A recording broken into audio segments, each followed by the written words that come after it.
નમસ્તે વિદ્યાર્થી મિત્રો, આજના વિડીયો લેક્ચરમાં તમામ વિદ્યાર્થીઓનું સ્વાગત છે. તો વિદ્યાર્થી મિત્રો, આજે આપણે જે નવું ચેપ્ટર વિકલ સમીકરણનો અભ્યાસ કરીએ છીએ કે જેમાં શરૂઆતમાં આપણે કક્ષા પરિમાણ આધારિત દાખલા જોયા હતા. પછી જોયું હતું કે સમીકરણ તમને આપ્યું હોય તો એનો વ્યાપક ઉકેલ છે, વિકલ સમીકરણ છે કે ચકાસણી થઈ શકે. ઉપરાંત એવા પણ દાખલા જોયા કે સમીકરણ તમને આપ્યું હોય, કેટલા સ્ક્વેર અચળ છે એને ધ્યાનમાં લઈને તમારે જે છે એનું વિકલ સમીકરણ મેળવવું પડે. જોઈએ આપણે સ્વાધ્યાય 9.3 11મો MCQ જે છે એના એ જોઈએ આપણે નીચેનામાંથી કયા વિકલ સમીકરણનો વ્યાપક ઉકેલ આ છે. એટલે આ સમીકરણ આપ્યું છે એમાં નીચેનામાં કયું વિકલ સમીકરણ નક્કી કરવાનું છે. તો 11મો MCQ જે છે એ આપણે જોઈએ તો કે y બરાબર c1 e⁻x વત્તા c2 e⁻x તમને આપેલા છે. c1 અને c2 બે સ્ક્વેર અચળ છે એટલે બે વાર વિકલન કરવું પડશે. અને આમ પણ ઓપ્શન ના આધારે ખ્યાલ આવી જાય, દ્વિતીય વિકલન તો આપણે મેળવવું જ પડશે. તો dy/dx પ્રથમ વિકલન શું આવશે? c1 e⁻x નું વિકલન e⁻x, e⁻x નું e⁻, અને આગળ માઇનસ મૂકવા પડે એટલે -c2 બરાબર. હવે બીજું વિકલન પણ મેળવવું પડશે, d2y/dx2 c1 e⁻x નું e⁻x જ તે, અને e⁻x નું આગળ માઇનસ માઇનસ પ્લસ થઈ જાય c2 e⁻x બરાબર. તો આ રીતે મળી જાય. એટલે હવે તમે જોશો તો આ પાછું મૂળ વિધેય જ મળી જમણી બાજુ. તમને ખ્યાલ છે કે આપણે સમીકરણમાં જેટલા સ્ક્વેર અચળ હોય એટલી વાર વિકલન કરવું પડે. એટલે બે સ્ક્વેર અચળ છે તો બે વાર વિકલન કર્યું આપણે, અને છેલ્લે કોઈ સ્ક્વેર અચળ વિકલ સમીકરણમાં રહેવો જોઈએ નહીં. તો અહીંયા આ જે છે એ મૂળ વિધેય થઈ ગયા એટલે y ડાબી બાજુ d2y/dx2, તો d2y/dx2 માઇનસ બરાબર 0, -y બરાબર 0. હવે જુઓ તેવો જવાબ કયો છે? d2y/dx2 -y બરાબર 0. એવો આન્સર ઓપ્શન છે બી જવાબ આવશે બરાબર. એટલે ખાસ આ રીતે આપણે બી જવાબ મળશે બરાબર. ઓપ્શનમાં ખાસ આના ઓપ્શનો પણ એ રીતના હોય કે મહત્વના હોય અને આરામથી તમે સોલ્વ કરી શકો, પણ તમને એના નિયમો વ્યવસ્થિત ખ્યાલ હોય તો. હવે જોઈએ 12મો MCQ જોઈએ આપણે તો કે 12માં જે છે વિશિષ્ટ ઉકેલ નીચેનામાંથી કયા વિકલ સમીકરણનો વિશિષ્ટ ઉકેલ y બરાબર x. ઉકેલ આપણે બે પ્રકારના, વ્યાપક ઉકેલ કે આ વિકલ સમીકરણનો ઉકેલ છે આપણે એમાં સ્ક્વેર અચળ હોય, વિશિષ્ટ ઉકેલ y બરાબર x. એટલે કયા વિકલ સમીકરણનો વિશિષ્ટ ઉકેલ આવો હોય? વિશિષ્ટ ઉકેલ હોય ને સ્ક્વેર અચળ ક્યાંય હોય નહીં. પણ જે 12માં તમને આપ્યું છે y બરાબર x સમીકરણ આપ્યું છે, એના આધારે તમારે નક્કી કરવાનું છે કે એમાંથી ABCD માંથી કયો ઓપ્શન આવશે બરાબર, એનું વિકલ સમીકરણ કયું થશે. તો પ્રથમ વિકલન લ્યો તો 1 આવશે, dy/dx બરાબર 1. બીજું વિકલન લ્યો d2y/dx2 બરાબર 0. તો હવે એને આધારે તમે જોશો તો કયો જવાબ તૈયાર થશે એ આપણે જોઈશું. અને વિદ્યાર્થી મિત્રો, આપણે પ્રથમ ઓપ્શન જે છે d2y/dx2 એ ચકાસણી કરીએ. d2y/dx2 x2 dy/dx વત્તા xy બરાબર x થાય છે એ આપણે જોવું છે. તો આપણને પ્રથમ વિકલન 1 મળ્યું, બીજું વિકલન 0 મળ્યું. તો એ આપણે જોવાનું છે. એ 0 મૂકો, અહીંયા dy/dx 1 મૂકો એટલે -x2 થશે, y બરાબર x મૂકો એટલે વત્તા x2, તો 0 મળ્યા બરાબર. કેટલા મળવા જોઈએ? x ≠ x માટે તે શક્ય નથી, એટલે એ જવાબ નો બરાબર. હવે એને અનુરૂપ તમે જો તો કયો જવાબ માન્ય થશે? સી જવાબ નો વિચાર કરો તો d2y/dx2 c,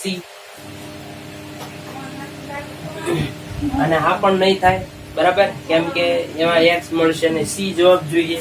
D square y upon dx વર્ગ માઇનસ એક્સ વર્ગ ડીવાય અપોન ડીએક્સ વત્તા એક્સ વાય એટલે d square y upon dx વર્ગ એટલે શું આવશે? 0 માઇનસ એક્સ વર્ગ ડીવાય અપોન ડીએક્સ એટલે 1 વાય એટલે એક્સ વર્ગ ઉડી જાય એટલે 0. બરાબર, ખ્યાલ પડ્યો? તો એવો જવાબ કયો આવશે? સી જવાબ આવશે, આન્સર આવશે સી. તો વિદ્યાર્થી મિત્રો, આમાં દાખલા સોલ્વ કરવામાં પણ તમારે ખાસ ધ્યાન રાખવું પડે, MCQ માં પણ કોઈ ભૂલ પડે નહીં. બરાબર, જોઈએ નેક્સ્ટ આપણે છેલ્લો સ્વાધ્યાય 9 છે. એમાં બીજો દાખલામાં એવા છે કે વિકલ સમીકરણ આપ્યું છે અને બાજુમાં એનું વિકલ સમીકરણ છે, ચકાસણી કરવાની છે. જોઈએ આપણે ગણીએ દાખલા.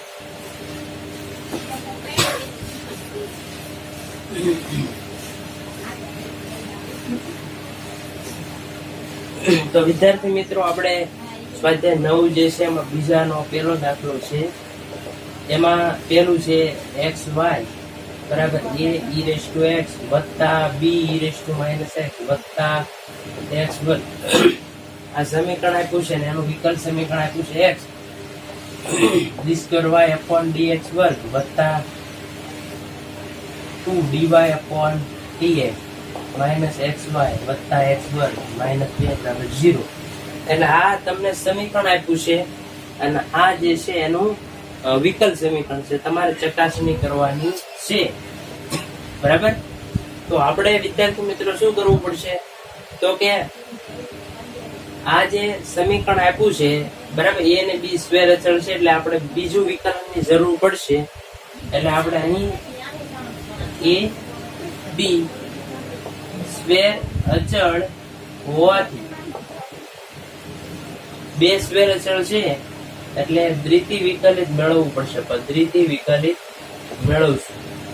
બરાબર, આપણે બે રીતે જોઈ શકાય. ડાયરેક્ટ આવું વિકલ સમીકરણ તો ડાયરેક્ટ, અથવા આ જે આપ્યું છે એના આધારે તમારે બીજું વિકલન, પ્રથમ વિકલન અને xy મૂકો, સાદરૂપ આપો તો સાદરૂપ 0 મળવું જોઈએ. જોઈએ આપણે કઈ રીતનું થાય છે.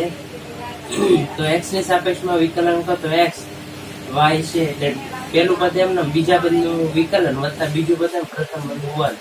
જમણી બાજુ a e raise to x અહીંયા minus b e raise to minus x x વર્ગનું 2x.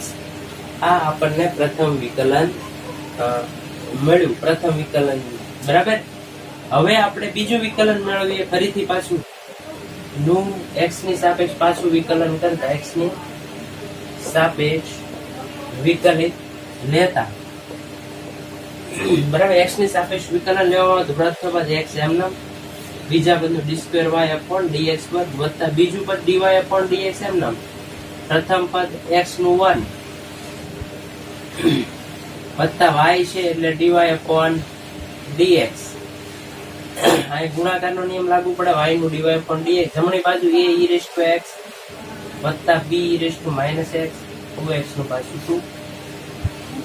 તો હવે વિદ્યાર્થી મિત્રો, આપણે જે છે એ જે સાબિત કરવાનું પદ જે છે મળે છે કે એ આપણે જોવાનું છે. તો જોઈએ આપણે કે આ આપણને x d square y upon dx વર્ગ વત્તા આ બે પદ સરખા છે એટલે 2 dy અપોન dx. જમણી બાજુ a e raise to x વત્તા b e raise to minus x વત્તા 2. તો આ વિકલ સમીકરણ મળ્યું. તો વિકલ સમીકરણમાં કે સ્ક્વેર અચળ હોવો જોઈએ નહીં, કિંમત મૂકવી પડે. કિંમત મૂકી શકાય, આ કિંમત મૂકી શકાય a e raise to x વત્તા b e raise to minus x બરાબર શું મૂકી શકાય? xy, x વર્ગ સામે મોકલો માઇનસ x વર્ગ. તમે મૂકો x d square y upon dx વર્ગ વત્તા 2 dy અપોન dx. અહીંયા શું આવશે? આવશે xy માઇનસ x વર્ગ વત્તા 2. અહીંયા મૂકી શકાય xy માઇનસ x વર્ગ. હવે જુઓ તો સાબિત કરવાનું પદ મળે છે x d square y upon dx વર્ગ વત્તા 2 dy અપોન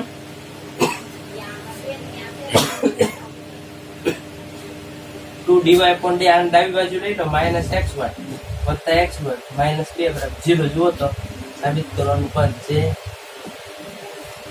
વિકલ સમીકરણ છે. બરાબર, મતલબ કે આ સમીકરણ જે છે એનું વિકલ સમીકરણ આ છે, અથવા આ વિકલ સમીકરણનો ઉકેલ છે, એમ તમે નક્કી કરી શકો. આપણને અહીંયા સીધું જ તે સાબિત કરવાનું પદ, વિકલ સમીકરણનું પદ મળી જાય છે, એટલે કોઈ પ્રશ્ન રહે નહીં. ચાલો બીજો દાખલો ગણીએ આપણે કઈ રીતે ગણવાનો છે.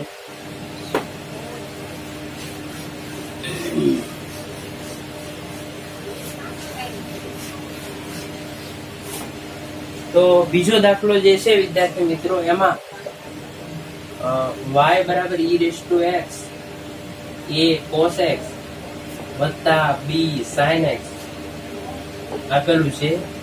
d square y upon dx વર્ગ માઇનસ 2 dy અપોન dx વત્તા 2y બરાબર 0. બરાબર, આ સમીકરણ છે અને આ વિકલ સમીકરણ એનું છે કે ચકાસણી કરવાની છે.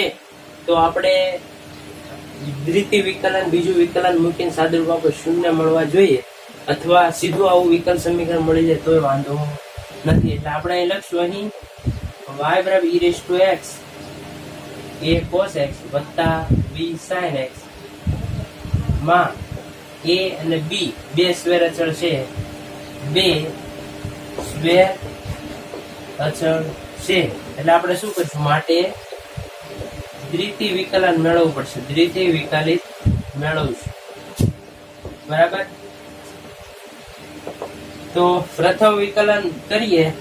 બરાબર, તો dy અપોન dx, બરાબર, આનું પ્રથમ વિકલન મેળવીએ તો ગુણાકારનો નિયમ લાગુ પડશે. e રેઝ ટુ પ્રથમ પદ એમના, બીજા પદનું માઇનસ a sin x વત્તા b cos x, બીજું પદ એમના a cos x વત્તા b sin x એમના, પ્રથમ પદનું e રેઝ ટુ x. હવે આપણે બીજું વિકલન મેળવીએ એ પહેલા જે છે એ આપણે પ્રથમ વિકલનનું સાદરૂપ આપવું પડે. એટલે મૂળ વિધેયના આધારે આ કિંમત મૂકી શકાય. જુઓ તો સમીકરણ 1 ને આધારે અને સમીકરણ 1 આપી દો. જો ત્યાં આપણે શું મૂકી શકાય, y મૂળ વિધેય મૂકી શકાય, એટલે e raise to x minus a sin x વત્તા b cos x, ત્યાં y મૂકી શકાય અને આ બાજુ છે dy અપોન dx. કારણ લખવાનું, સમીકરણ 1 પરથી કિંમત આપણે મૂકી. હવે આપણે ફરીવાર હવે વિકલન કરશું. દ્વિતીય વિકલન તો મેળવવું જ પડશે. એટલે d square y upon dx વર્ગ e રેઝ ટુ x એમના, આનું વિકલન, એટલે minus a cos x minus b sin x, ગુણાકારનો નિયમ લાગુ પડશે. બીજું પદ એમના માઇનસ a sin x વત્તા b cos x એમના, પ્રથમ પદ e રેઝ ટુ x અને y નું dy અપોન dx. તો હવે અમુક કિંમત મૂકી શકાય, મૂકી દઈએ. d square y upon dx વર્ગ, કઈ કિંમત મૂકી શકાય? તો વિદ્યાર્થી મિત્રો, આમાં તમે માઇનસ સામાન્ય લ્યો તો આપણે કિંમત મૂકી શકીએ. e raise to x a cos x વત્તા b sin x, અને અહીંયા કઈ કિંમત મૂકી શકાય જુઓ તો, અને સમીકરણ 2 આપી દો તો માઇનસ a sin વત્તા b cos x e raise to x ની સાથે કઈ કિંમત આવશે? ત્યાં dy upon dx minus y, અહીંયા કિંમત આપણે મૂકી, વત્તા dy અપોન dx તો છે જ. બરાબર, અહીંયા લખવાનું ખાસ શું લખશું, સમીકરણ 2 પરથી કિંમત આપણે મૂકી. કોની? તો કે આ જે અંડરલાઈન કરેલી છે એની કિંમત આપણે મૂકી. અહીંયા પણ કિંમત મૂકી શકાય. કોની કિંમત? મૂળ વિધેયના આધારે, એટલે ત્યાં થશે y, એટલે માઇનસ y વત્તા dy એટલે 2 dy upon dx minus y, અને ડાબી બાજુ શું છે? દ્વિતીય વિકલન d square y upon dx વર્ગ. હવે તમે સાદરૂપ આપો, d square y upon dx વર્ગ, અને ડાબી બાજુ લઈ જાઓ, minus 2y dy upon dx વત્તા 2y બરાબર 0. જુઓ તો એવું વિકલ સમીકરણ આપણને સીધે મળી જાય, જે માગેલ વિકલ સમીકરણ છે. અથવા એવું પણ લખી શકાય કે વિકલ સમીકરણનો વ્યાપક ઉકેલ છે. બરાબર, તો આ પણ દાખલામાં બહુ સરળતાથી જે છે આપણે ચકાસણી કરી શકીએ. બરાબર, નેક્સ્ટ ત્રીજો દાખલો જોઈએ કઈ રીતે ગણવાનો છે.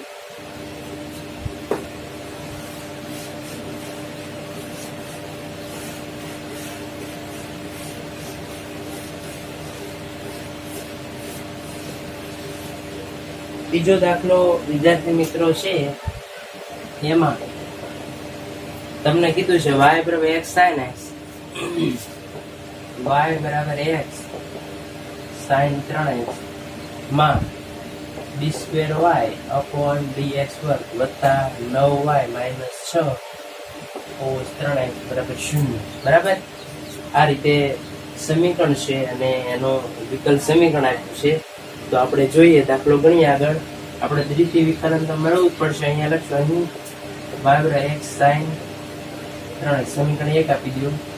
નું x ની સાપેક્ષમાં વિકલન લઈએ, x ની સાપેક્ષ વિકલિત લેતા બરાબર તો શું થશે? dy upon dx. પ્રથમ પદ x એમનેમ, બીજું પદનું 3 cos 3x વત્તા બીજું પદ sin 3x એમ, પ્રથમ પદનું 1. બરાબર, તો હવે આપણે જે છે એ કિંમત મૂકી શકાય હોય તો કિંમત મૂકવાની, નહીતર અત્યારે એમને આગળ જઈએ. બરાબર, ખ્યાલ પડે છે વિદ્યાર્થી? પ્રથમ વિકલન લ્યો એટલે આવું મળે. પ્રથમ પદ એમનો, બીજા પદનું વિકલન, બીજું બધા પદનું વિકલન.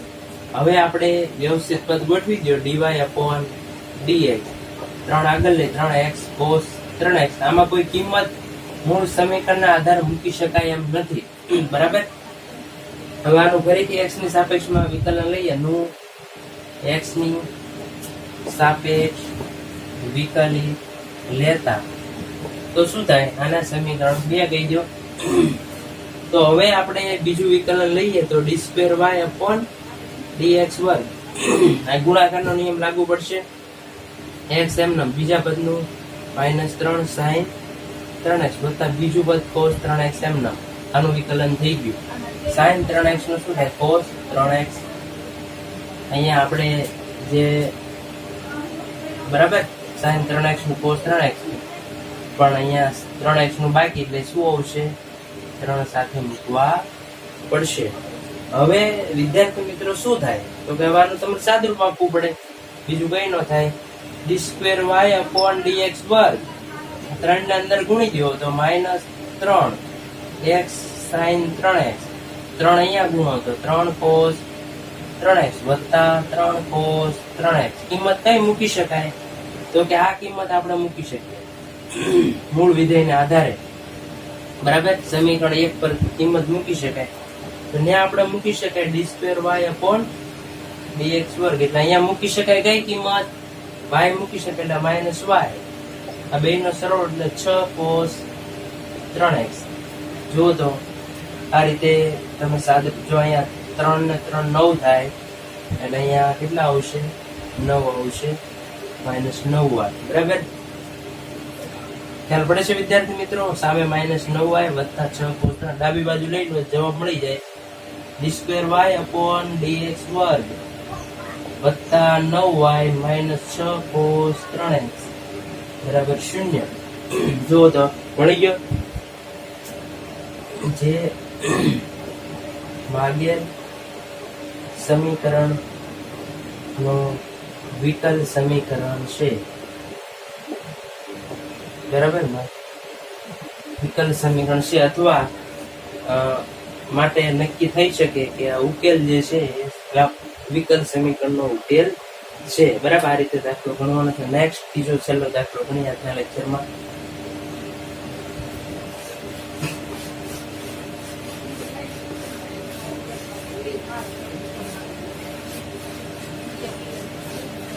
તો વિદ્યાર્થી મિત્રો હવે ત્રીજો દાખલો જે છે એમાં શું કીધું છે? વક્રની સંહતિ.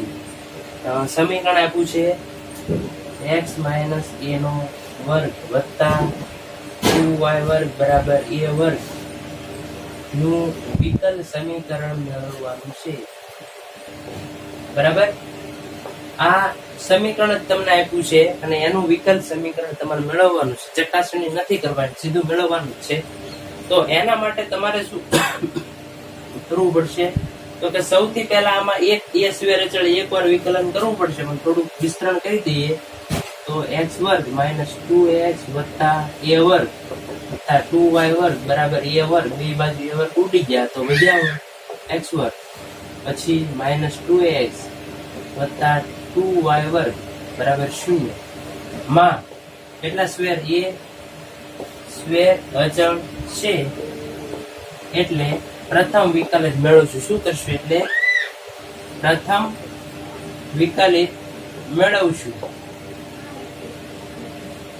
બરાબર. તો x ની સાપેક્ષમાં વિકલન કરો તો 2x અહીંયા 2a વત્તા 4y dy upon dx બરાબર 0. ખ્યાલ પડે છે વિદ્યાર્થી મિત્રો? પણ આપણે અહીંયા કિંમત મૂકવી પડે. કોની કિંમત? કે આ વિકલ સમીકરણ મળી ગયું પણ એમાં સ્વેર અચળ ક્યાં હોવો જોઈએ નહીં. તેની કિંમત મૂકી શકાય. 4y dy upon dx પહેલા રાખીએ, પછી 2x રાખીએ, -2a બરાબર 0. 2a ની કિંમત મૂકો તો શું થાય? 2a ની કિંમત આના આધારે, તો આના આધારે મૂકો, આને સામે મોકલી દો તો 2a બરાબર શું છે? x² વત્તા 2y² છેદમાં 2. કિંમત જે છે એ આપણે મૂકવાની અહીંયા. બરાબર. એટલે 4y dy upon dx વત્તા 2x ની કિંમત મૂકશો 2a ની, x² વત્તા 2y² છેદમાં 2 બરાબર 0. લસા લઈએ એટલે અહીંયા આવશે 8y dy upon dx, અહીંયા 4x -x² -2y બરાબર 0. વિકલ સમીકરણ તમને મળી ગયું. લખી શકાય જે માગેલ સમીકરણનું વિકલ સમીકરણ છે. બરાબર. તો આ રીતે આપણે દાખલાઓ ગણી શકાય. તો વિદ્યાર્થી મિત્રો ખાસ આપણે સ્વાધ્યાય 3 તો પૂરા થઈ ગયા છે. બરાબર. છેલ્લા સ્વાધ્યાયમાં પણ દાખલાઓ જોઈએ આપણે કઈ રીતે ગણવાના છે. એટલે હવે પછી જે આપણે દાખલાઓ શરૂ થશે એ એવા દાખલાઓ હશે કે જેમાં તમને વિકલ સમીકરણ આપ્યું હોય તેનો ઉકેલ મેળવવાનો પૂછી શકે. આજના લેક્ચરમાં આપણે પૂરા